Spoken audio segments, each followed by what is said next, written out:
Então a gente vai começar a nossa aula de hoje, tá? Como a gente completou o artigo número 18 na aula passada, hoje a gente vai entrar no artigo número 19,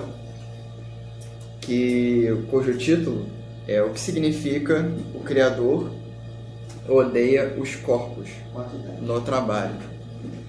Então é um artigo bem grande e com muito conteúdo, que não vai dar para passar hoje. Na próxima aula a gente continua. Como foi conversado, nós vamos acrescentar um estudo daqui a um tempinho, a partir de janeiro. A gente vai acrescentar o estudo do Moreno Evorim, o Guia dos Perplexos, que é um estudo importantíssimo, uma obra filosófica do Rambam, Maimonides, e é uma obra riquíssima, traz muito conteúdo. É uma obra de 3 partes, então o exemplar que a gente vai trazer aqui é que ele abrange as 3 partes do Guia dos Perplexos, então é a obra completa. E a gente vai entrar bastante no significado das profecias, por exemplo, como o Rambam interpreta as profecias, como o Rambam vê a explicação filosófica da Torá. E o Guia foi um livro muito importante na sua época e muito importante até hoje. Não é à toa que o Rambam ele é reconhecido por todas as vertentes, todas as escolas do judaísmo, seja Sefaradi, seja Ashkenazi, todos reconhecem a grandeza do Rambam, apesar de terem na época os seus alguns rabinos que não concordavam com ele em algumas partes. A opinião do Rambam foi tida como alahá. Então, só para deixar todo mundo ciente de que a partir de janeiro a gente vai começar esse estudo. Vamos nos aprofundar nessa obra e expandir o conhecimento aqui da Beit, a gama de estudos. É uma obra riquíssima. A gente vai entender a profundidade dos textos hebraicos já na primeira parte do Moreno Evorim. E enquanto isso, a gente vai continuar o estudo do Shamati, não vai parar. A partir de janeiro ele vai continuar em formato de aulas virtuais no YouTube. E aqui, presencialmente, a gente vai entrar no Guia dos Perplexos de cabeça. A gente vai tentar tirar o máximo de coisa, o máximo de conhecimento e sabedoria que esse livro traz. Então hoje a gente continua no nosso estudo. Só avisando, quem já quiser ir comprando o Guia dos Perplexos, pode comprar, avisa que daí de repente a gente tem que comprar também, né, minha flor? Ver quanto que Tem que comprar, então vou ver quanto é. A gente pode fazer, dependendo da quantidade, a gente pode fazer uma negociação com a Tiesca para tentar baratear, entendeu? E menos porque na verdade o Guia do Rambam é obrigatório. É obrigatório, todo judeu tem que estudar. Pode até discordar, mas tem que conhecer. Sim, é importantíssimo. Ele traz conceitos de anjos, é muito importante, coisas de profecia, de providência divina. Ele passa muito Quem tempo estuda o Rambam não distorce Kabbalah. Não distorce. Exatamente. Então a gente tem identificado que muito pensamento distorcido na Kabbalah vem justamente pela falta desse conhecimento mais prático do Rambam. A pessoa fica criando lendas em torno de textos. A gente se aprofundando no Rambam, a gente fica meio que cria um escudo, uma proteção contra as má interpretações que vieram, por exemplo, na Idade Média, muitas superstições que foram misturando. E assim, o pessoal que não se aprofundava, porque assim, um mal que se tem quando a pessoa estuda algo, você conhece uma coisa, adentra na superficialidade e acha que aprendeu a essência da coisa. Aí, através dessa superficialidade, se cria interpretações superficiais errôneas sobre aquilo. Aí se dá uma nova roupagem uma fábula que se desvia do fundamento daquela coisa. É sério. E se cria até religião. Isso acontece bastante com tudo que a gente vai estudar. Quando se tem uma superficialidade no texto, no autor, nas ideias, então pode-se criar muita coisa que vai se desviar do fundamento daquela coisa. Por exemplo, a pessoa estuda Shamati sem um prévio conhecimento do Rambam, ele cria até uma nova religião aí. Mas quando você compreende Rambam, essas dúvidas que às vezes o Shamati deixa, você já não vai ter mais. Não vai ter mais, você já vai ter um solo ali. Em relação ao Rambam que você fala? O Rambam ele é fundamental para a gente entender até o Baal HaSulam.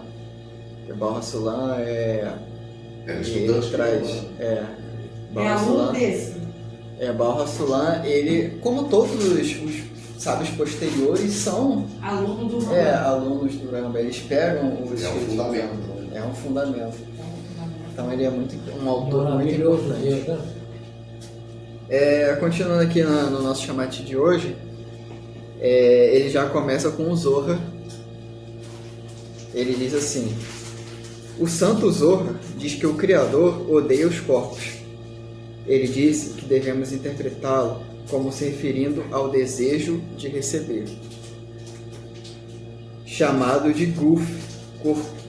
O Criador criou seu mundo em sua glória, como está escrito: todo aquele que é chamado pelo meu nome e que criei para minha glória, o formei, sim, eu o fiz.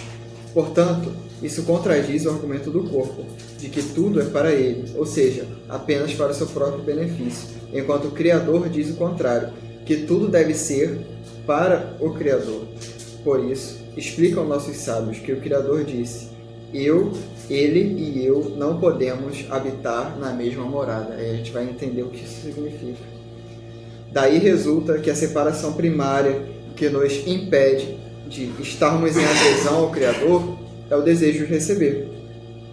É evidente que quando chega o mal, ou seja, o desejo de receber, que vem e pergunta: por que você deseja trabalhar para o Criador? Aqui a razão está falando, o corpo está falando. Achamos que ele falaria como fazem os humanos que desejam entender com o intelecto. Contudo, esta não é a verdade, já que não pergunta por quem está se trabalhando. Este certamente é um argumento racional, pois desperta a pessoa com a razão. Ou seja, essa pergunta, ela deriva da razão. Por que eu trabalharia pelo Criador?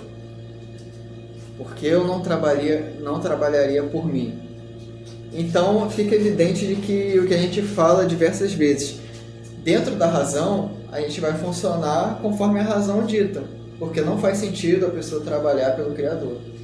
Não faz sentido a pessoa querer doar ao Criador, porque ela própria é movida pelo desejo de receber. É por isso que está escrito aqui: eu e ele não podemos habitar na mesma morada. E ele quer dizer o desejo de receber, o eu, o ego. E eu, o Criador, falando, não podemos habitar na mesma morada. Por isso que se tem essa separação entre o Criador e a criatura, porque são naturezas diferentes. Quando a criatura, na sua forma mais natural, como todos nós fomos criados, ele é um ego, é um eu, é uma identidade, é um ser separado, é um ser individual.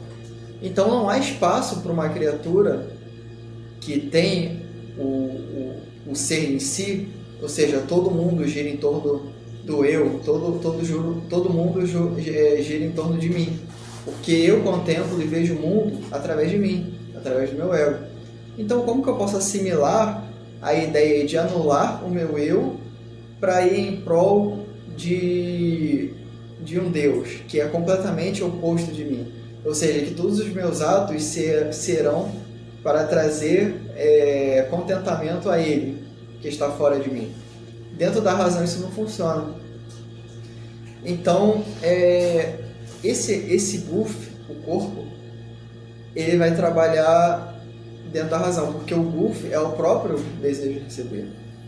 Então, eu trouxe aqui só um desenho para a gente ver o que é o buff, né? O Rosh, que são as 3 sefirot superiores, elas estão acima, e o Guf é a parte que exatamente significa corpo, que significa ali o meio da árvore da vida, as 6 sefirot, a Zeir Anpin. Porque Zeir Anpin, ele já vai funcionar dentro de uma lógica, apesar de que entre Zeir Anpin e Malhut há uma diferença. Só que Zeir Anpin, como as faculdades, as Midot, que o Tânia traz, né, as Midot, que é aqueles atributos emocionais, os atributos emocionais funcionam para o corpo. Eles não funcionam para uma transcendência, para superar o corpo, eles funcionam para a manutenção do corpo. Só que o próprio Guf, ele alimenta Malhut, ou seja, as Midot humanas trabalham em prol do ego, que é Malhut. Aí as coisas vão começar a fazer sentido. Que Zá, que é Zeir Anpin, que é o Guf, ela trabalha para receber, mas ela trabalha para receber em prol de Malhut, que é o ego. Ou seja, tudo que nós sentimos, todas as nossas Midot, todos os sentimentos, eles vão trabalhar pela manutenção da nossa existência, do nosso eu. E o segredo é fazer as Midot atingirem um estado de equilíbrio para trabalharem em prol não de Malhut, não do ego, mas em prol do Keter, que vai ser um movimento contrário do movimento natural. Não vai ser um movimento de cima para baixo, que é o movimento natural. Vai ser um movimento de baixo para cima. Porque aí Malhut, ela vai trabalhar junto com as 6 sefirot, junto com o Guf, desejo de receber, para alcançar um Rosh, ou seja, alcançar uma correção no seu estado superior.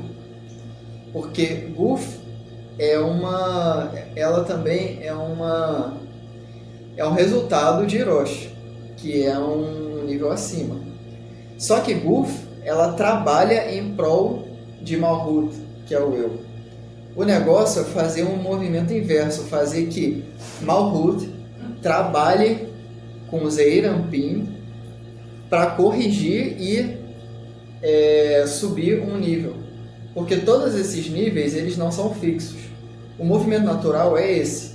É o Rosh acima, depois vem o Guf, que são as Midot, todos os nossos sentimentos, os nossos atributos emocionais, que vão trabalhar para manter o nosso ego, o nosso eu. Eles vão trabalhar para o nosso eu. O negócio é fazer o nosso eu e as nossas Midot trabalharem para alcançar a similaridade de forma com Keter, ou seja, com Rosh. Então, isso daqui, ele vai fazer um movimento. É um movimento, a gente pode dizer que é um movimento antinatural.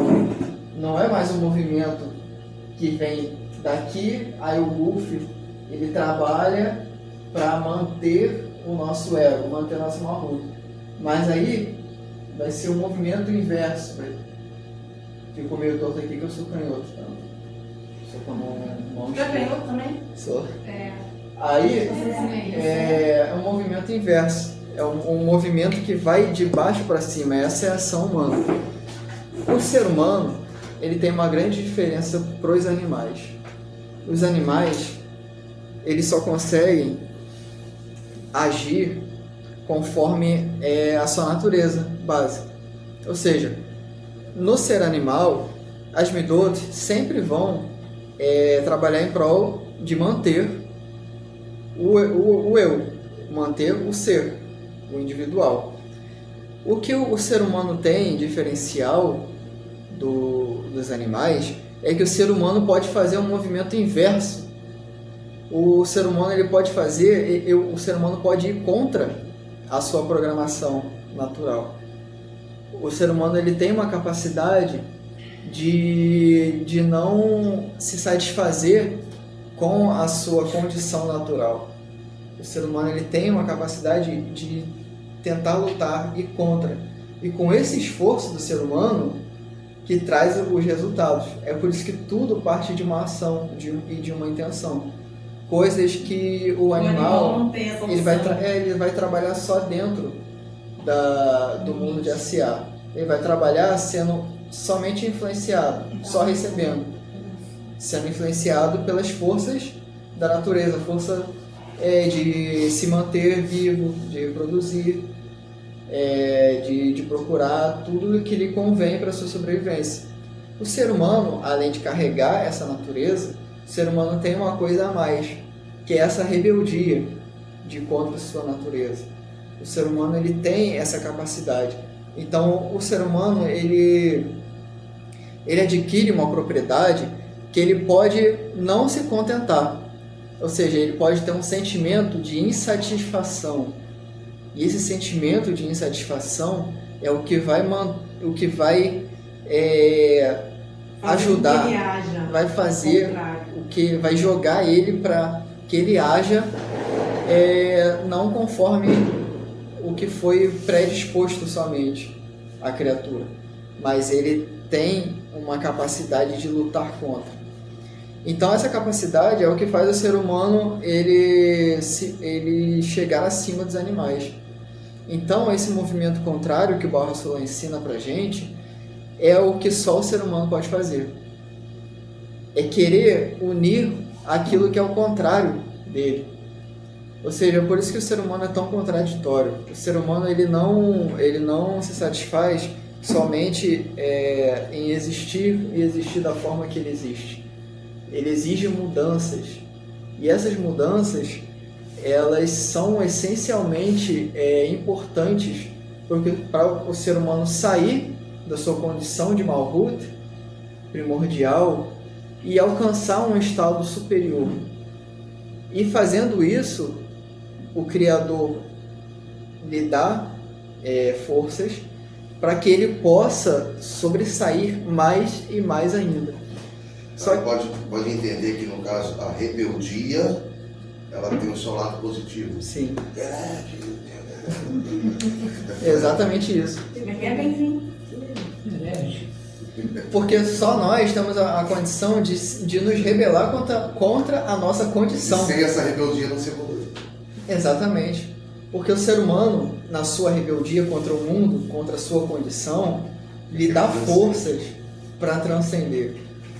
Então, aquele ser humano que é, vamos dizer assim, muito pacífico, ele se torna muito uma coisa... abusado.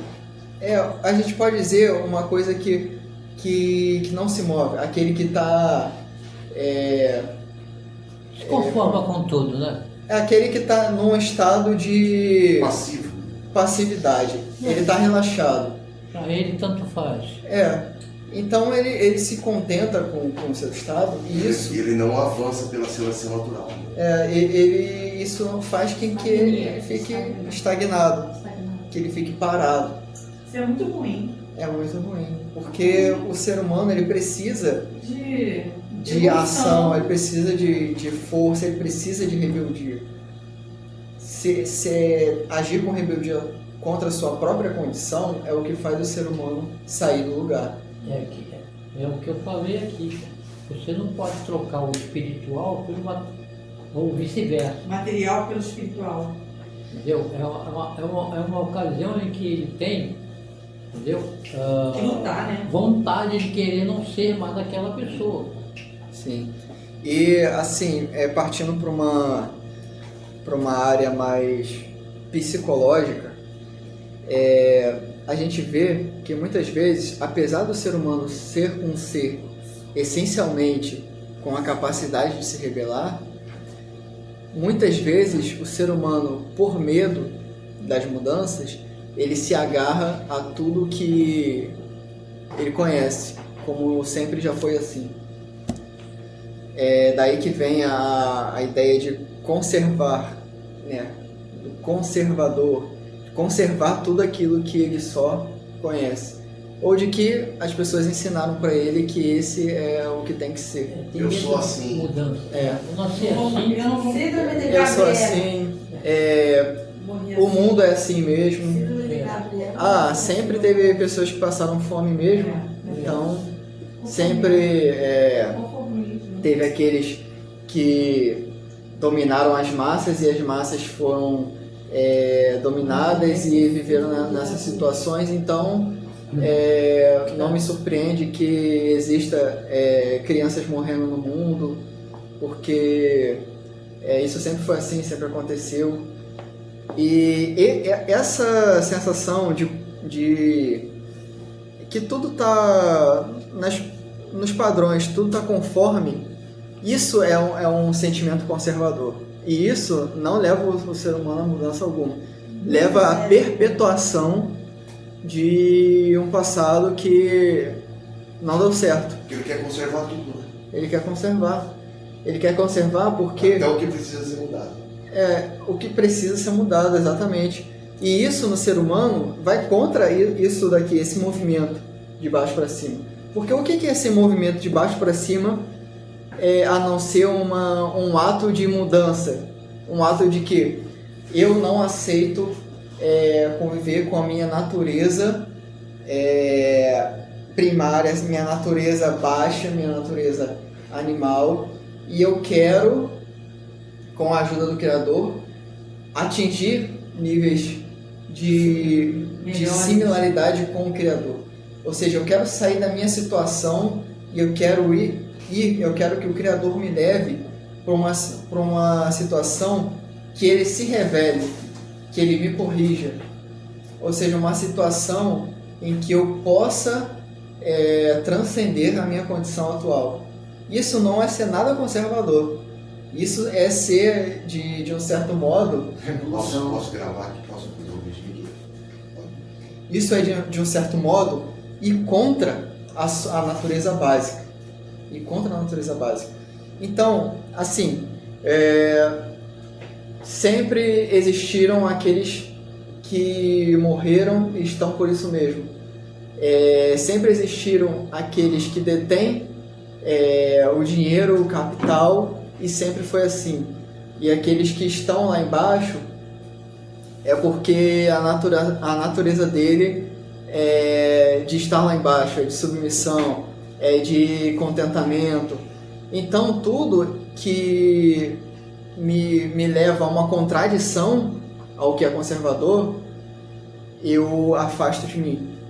Ou seja, eu quero manter tudo aquilo que me deixa numa certa condição.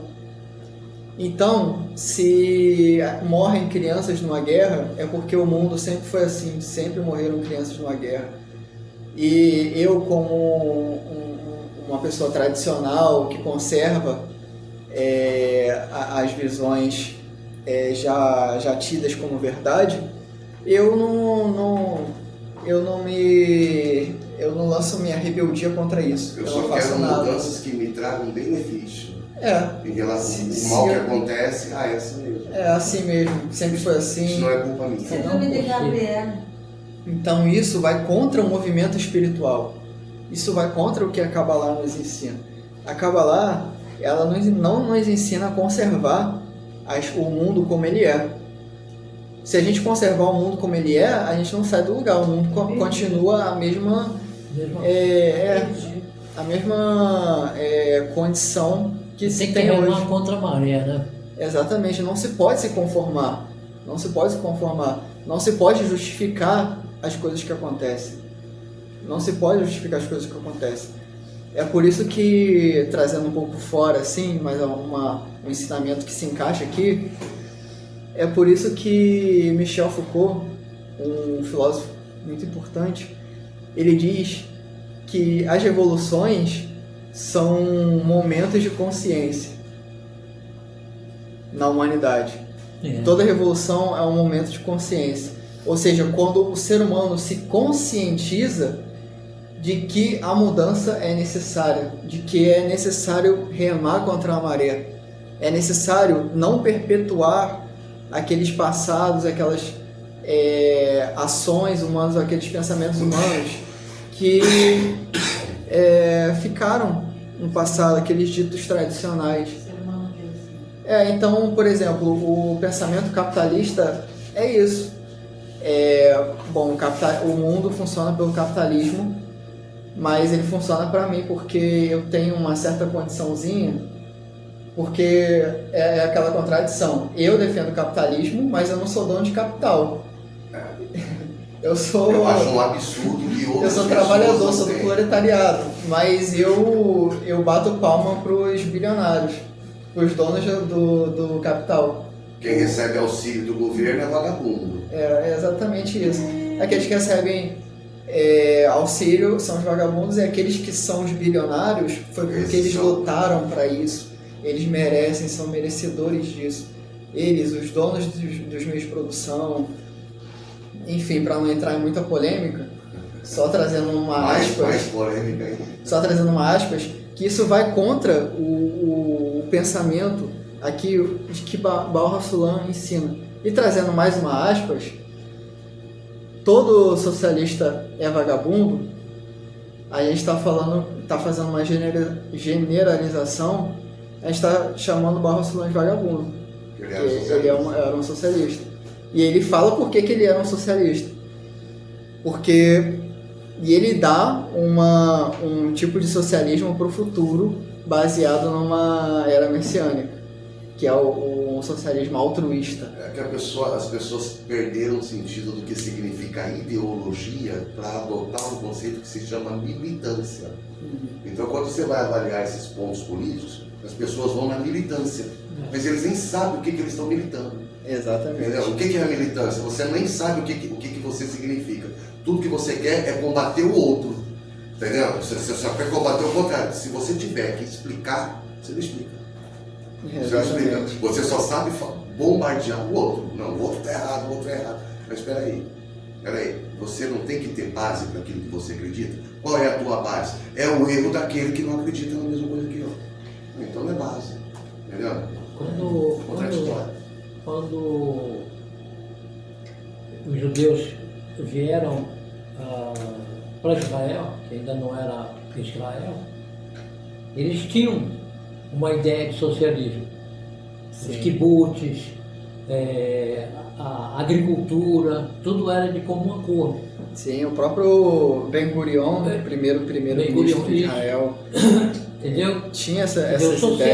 O socialismo racional, aquele que a pessoa entende que sabe que é bom, ele cultiva. Mas os comunistas, eles só sabem que isso é bom, mas eles não querem que seja isso.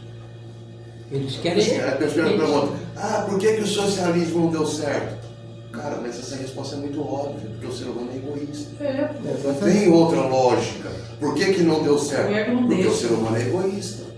Entendeu? Você não consegue achar que você ganhou R$1.000, para você é um absurdo tirar R$10 do que você ganhou para dar de comer para aquele que está com fome. Só que isso numa grande escala gera o quê? Gera uma desigualdade social. As pessoas vão ficar mantendo isso. E aí vai se justificar o quê? O outro é vagabundo. A BEI deve ter esse raciocínio do socialismo. Sim, com certeza. Só vai funcionar. De verdade, não militante. Isso, não militante. Só vai funcionar se a gente pensar de comum acordo. Você tem, e se você tem dois, dá um para quem não tem. Concordo. Exatamente. É básico, né? E isso que o Baal HaSulam, ele fala do porquê que o socialismo não deu certo. Porque justamente o mundo, o ser humano, a humanidade é egoísta. Aí não quando vier a Machia implantar o socialismo, ele vai ser chamado de doido. Olha para a Torá, cara. A Torá é puro socialismo. Puro socialismo. Exatamente. E através do grupo, através do social, todos nós crescemos. É o que nós fazemos aqui. O que nós fazemos? O que é a dezena? O que é o trabalho espiritual em grupo? É um ajudando o outro, fortalecer unir ou seja, os fragmentos se unirem e se transformarem numa alma, uma grande alma que está conectada, que tem mais força. Mas se for pra ser parte daquela alma, daquele drogado ali, daquele vagabundo que rouba celular, eu não quero. Aí não vai. O problema Aí é não. eu Só quero me juntar ao vaso das almas que pensam como eu. Daqueles que concordam comigo. É fácil. Aqueles que concordam. Isso é muito fácil. Porque eu trabalhar junto com aquele que concorda comigo, eu estou trabalhando para mim. Porque ele concordando comigo, ele concorda com o que eu concordo que faz bem para mim. O outro é só um objeto da tua busca, mas a busca é tua. Ainda estamos numa base do desejo de receber, por receber. Isso não é nada, de tipo, não é nada de transformar a nossa base de receber em base de doar. É um mascaramento do desejo de receber. É simplesmente isso.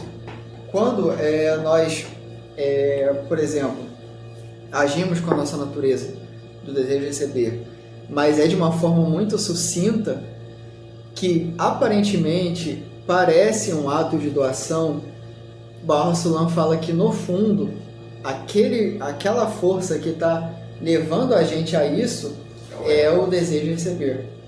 Mesmo que seja muito mascarado. Tá em Nefesh, não quer sair de Nefesh, mas acha que já é deixado. É igual aquele exemplo de que você está no trânsito, aí vem um mendigo, bate lá, você vai dar para se livrar daquela pessoa logo. Deixa eu dar algo assim, vai ficar Ou simplesmente fecha o vidro.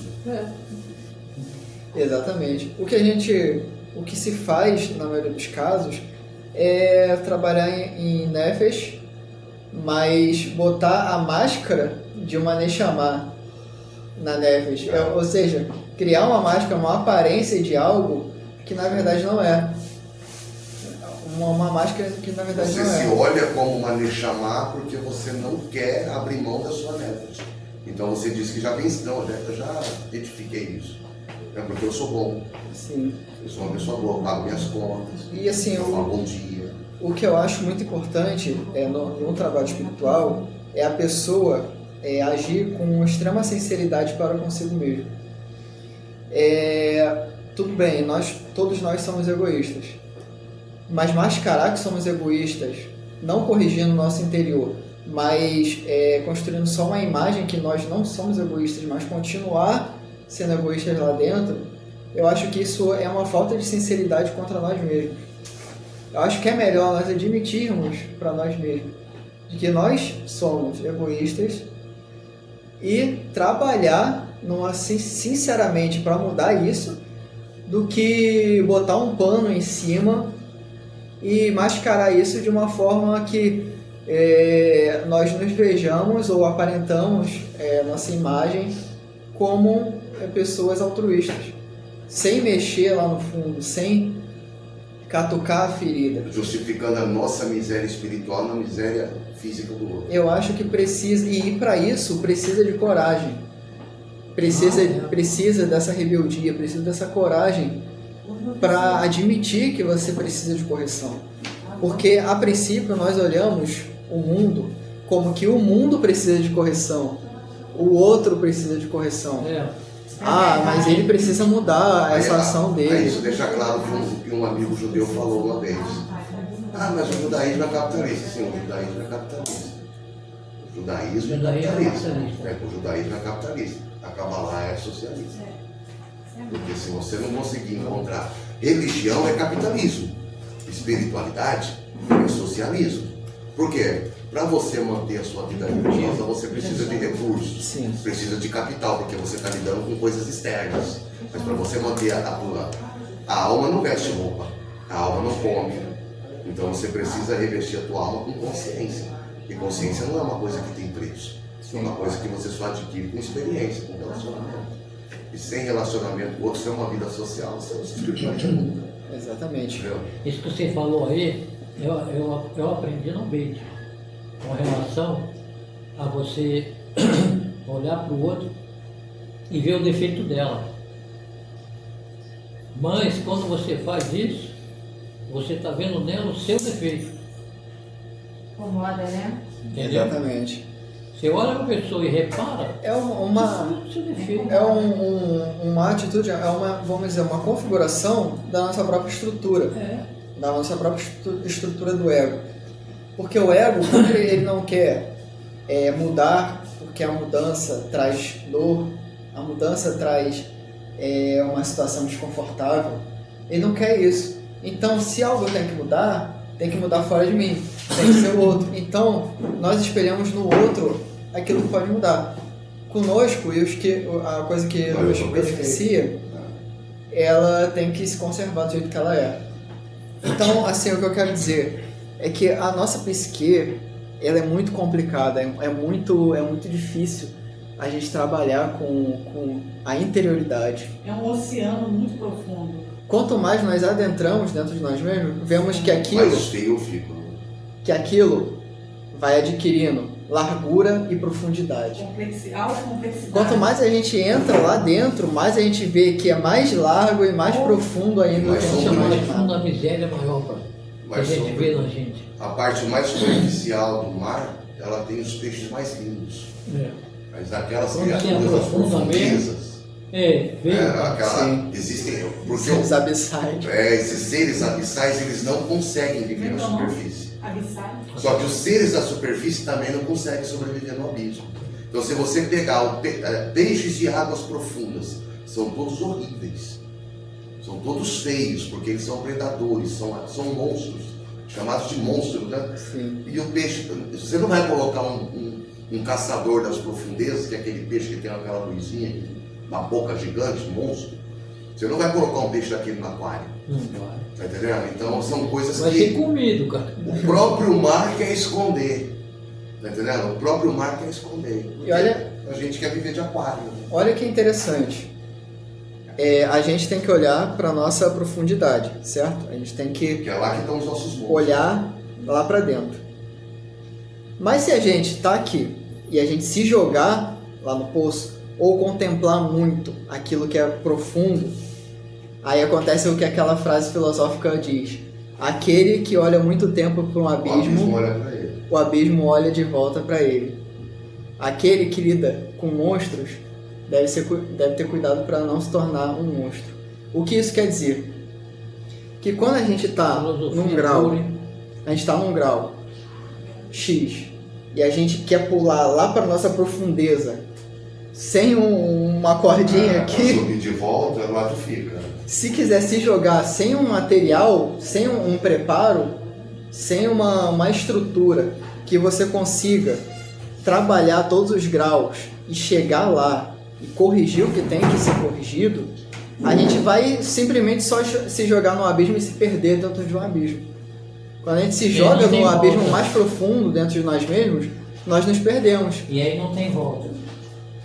Aquela pessoa que acontece às vezes, que ela se contempla tanto, ela não tem uma preparação, mas ela se joga dentro do seu próprio abismo, ela se perde no seu próprio abismo. É você se jogar sem nenhum preparo. E é isso que o estudo da Kabbalah nos faz com a gente, nos dá um preparo. É por isso que a Kabbalah existem os níveis, existem os 5 níveis. É por isso que a Kabbalah não é de ACA para Adam Kadmon.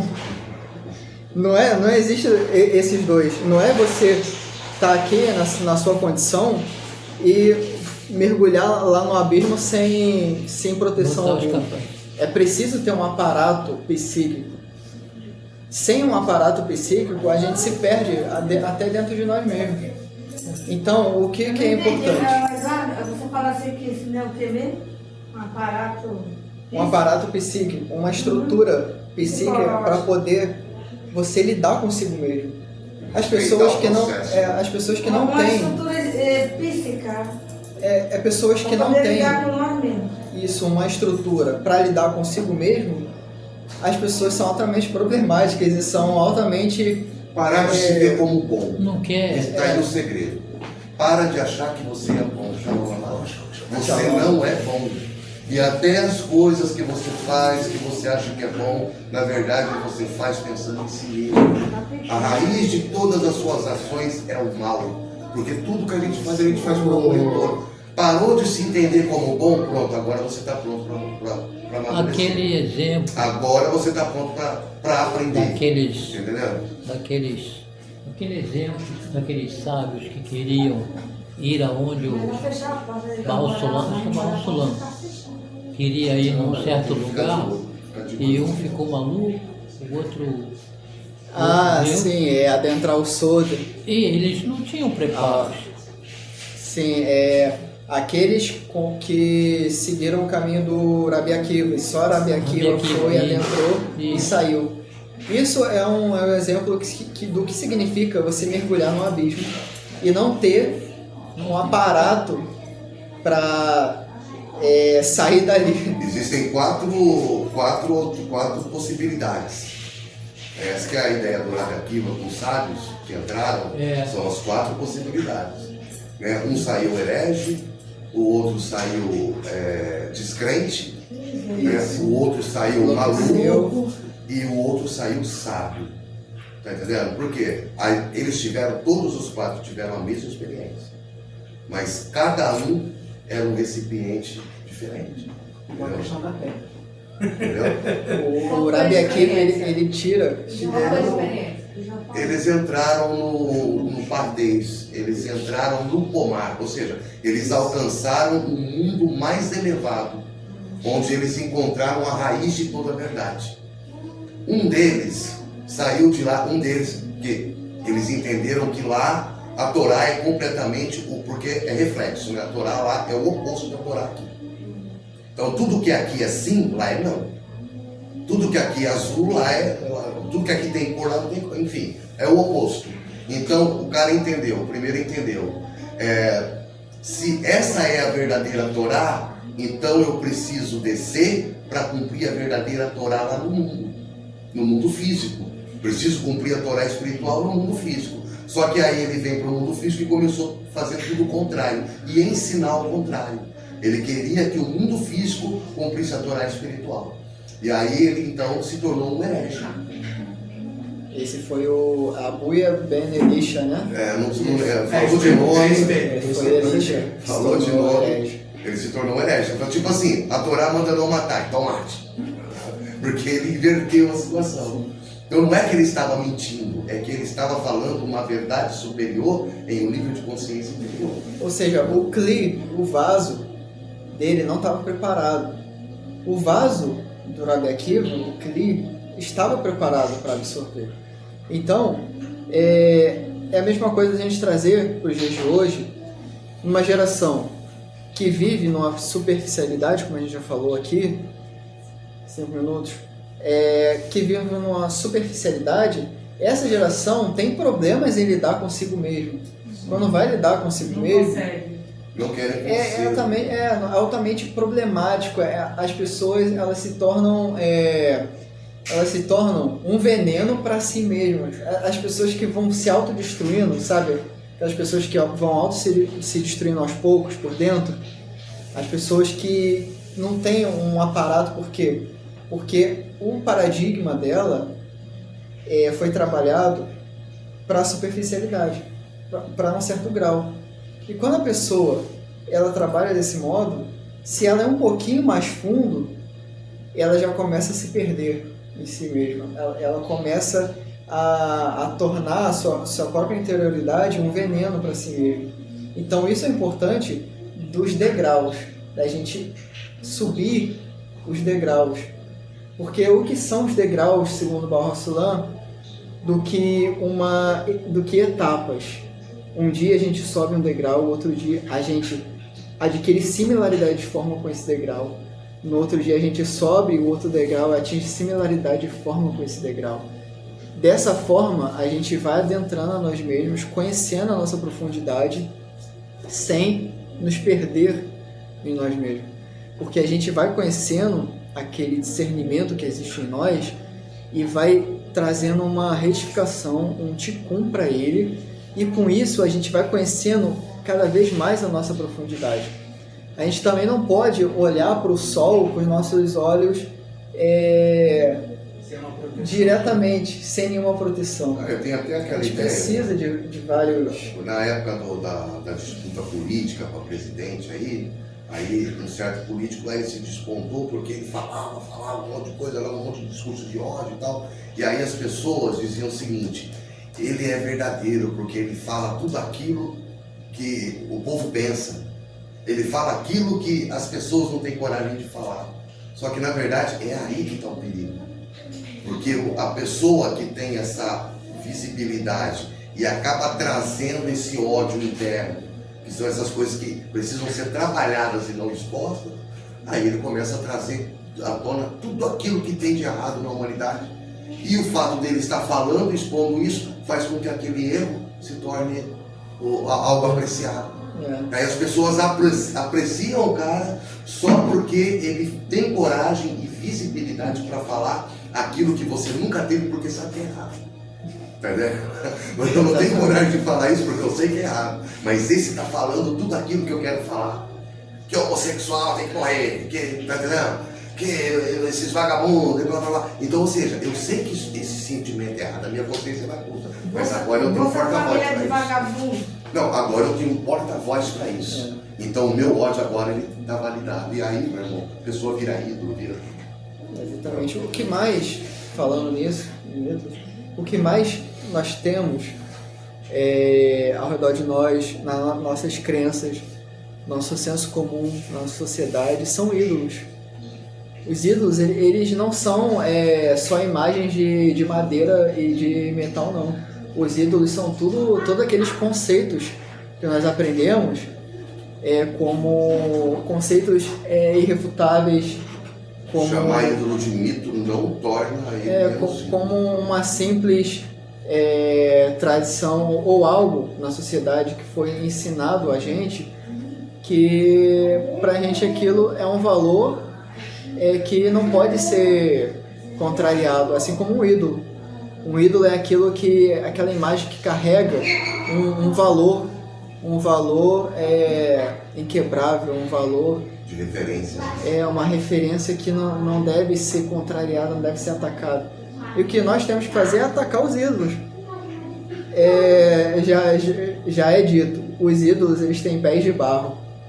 Por isso que os ídolos são feitos para ser quebrados. São feitos para ser derrubados, exatamente. Os ídolos têm pés de barro.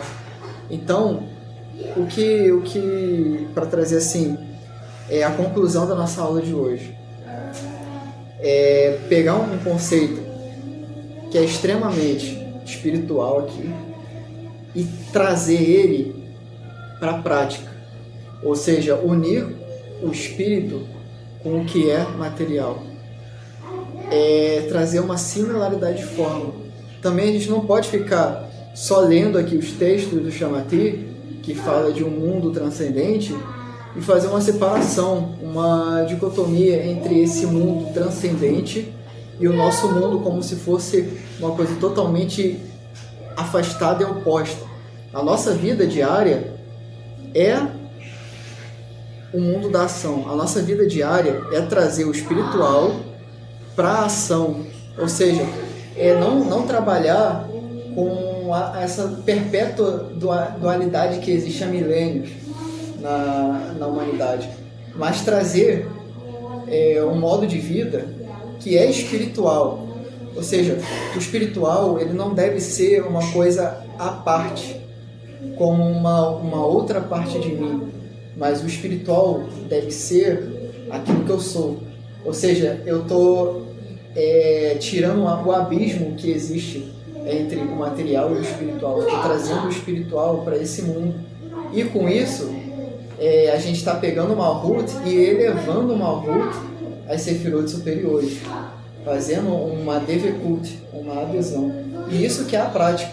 A prática não deve ser eu aceitar certas coisas porque me ensinaram que o mundo sempre foi assim e que vai continuar sendo assim. Mas eu devo trazer um sentimento de que nós não temos que aceitar mais isso. A gente tem que trazer o espiritual para esse mundo e não afastar mais o espiritual desse mundo, viver no ascetismo. Então essa é a conclusão da nossa aula. E outra conclusão também muito importante da nossa aula é nos conhecer a nós mesmos, adentrar na nossa profundidade, mas adentrar na nossa profundidade com o cuidado necessário para não nos perdermos dentro de nós mesmos. Porque dentro de um abismo é fácil se perder. Então, para nós nos conhecermos, a gente tem que conhecer com cuidado também. Porque a nossa geração, ela trabalha com a superficialidade. E pular da superficialidade para um abismo direto, a gente se perde. A gente torna aquilo que seria benéfico um veneno. Então, por isso que existem essas diferenças da natureza. A nossa geração, como nós aqui vivemos, precisamos de extremamente assim, um autoconhecimento, mas também conhecer a nossa estrutura, passo a passo, como uma escada. Não querer sair do mundo de Asiá e pular de cabeça lá em Adão Kadmon, sem o aparato necessário para suportar o que tem Adão Kadmon, mas fazer isso conforme Baal HaSulam nos ensina, como uma sulam, uma escada. Então, passo a passo, a gente vai adentrando essa nossa profundidade. Por isso que é importante conhecermos a nós mesmos, conhecer, né, e trabalhar com as nossas midot, os atributos emocionais, o nosso intelecto, as nossas emoções, tudo que constitui essa alma humana. A alma humana não é uma unidade definida, mas a alma humana ela tem vários degraus, ela tem vários níveis de profundidade. Então é necessário um trabalho diário para isso, unir o que é material ao que é espiritual e trazer o espiritual pro material. Isso é fazer uma devekut entre esses dois mundos, entre aspas, que sempre foram separados. Sempre foi separado o corpo do espírito. Mas o que traz realmente a correção no mundo é a união do espírito com o corpo. Isso é ser uma pessoa espiritual. É trabalhar com esses dois e unir esses dois. Essa é a similaridade de forma. A similaridade de forma não é simplesmente apagar o mundo de Asiá e querer ir para um mundo transcendente sem levar o mundo de Asiá para os mundos superiores, ou sem trazer os mundos superiores para o mundo de Asiá. Então é um trabalho extremamente que exige um esforço diário. Não é um esforço que a gente faz aqui e depois a gente só vai fazer ano que vem, mas é um diário, todos os dias exige-se isso. Então essa é a lição da nossa aula de hoje, uma aula que a gente procura pegar esses conceitos de Kabbalah e trazer ele da forma mais da forma mais palpável possível, que a gente possa aplicar na nossa vida e não deixar aquilo lá como se fosse em outro planeta, algo muito distante, mas trazer para o nosso mundo. É o nosso mundo que precisa de correção, é a nossa sociedade que precisa de correção, é a nossa sociedade que precisa diminuir a violência, é a nossa sociedade que precisa combater a desigualdade, é a nossa sociedade, não é o Mashiach que deve acabar com a fome no mundo, não é o Mashiach, somos nós, nossa sociedade, que deve acabar com a fome no mundo e que deve agir com essa rebeldia que a gente falou no início da aula, de trazer a mudança e não botar somente em coisas que a gente acha que entende e justificar. Por exemplo, para a gente encerrar nossa aula, o conceito de reencarnação é um conceito muito importante. Só que a pessoa justificar também tudo que acontece no mundo para, de uma forma, aliviar a sua consciência, tipo, eu não quero me sentir tão mal que aquela criança morreu de uma bala perdida, porque eu sei que Deus quis assim. então foi o melhor para aquela pequena criatura. Mas esse é um conceito que é importante, mas o nosso paradigma... Ele tem que ser compreendido, não interpretado. O nosso paradigma deve ser de revolta contra aquilo. Por que uma criança chegou a ser vítima de uma bala perdida? Verdade. E trabalhar assim, no... Tipo assim, se Deus está no controle dessa situação, ok. Mas o que nós precisamos fazer para que essa situação não seja não ser um ser passivo. Entendeu? Porque o Eterno está colocando esse tipo de situação para falar aí, trabalhem. Exatamente. Trabalhem, tem algo errado aí que vocês precisam mudar. Entendeu? Só que não, é vontade de Deus. É que as pessoas não entendem a diferença de vontade com permissão. O Eterno, ele permite que aconteçam muitas coisas, mas não é porque o Eterno quer. É porque, infelizmente, ele ditou leis, né, que regem o mundo físico, e essas leis vão atuar. Então, se você plantar pimenta, não é porque o Eterno quer que você coma pimenta, mas você quis. Então você vai ter que... É por isso que eu não sei que é bala perdida. Bala achada, aquela bala achada. E esse argumento de que, mas essa era a vontade de Deus, foi a justificativa para as maiores atrocidades que existiram, que aconteceram no passado. Exatamente. E que usava o nome de Deus também.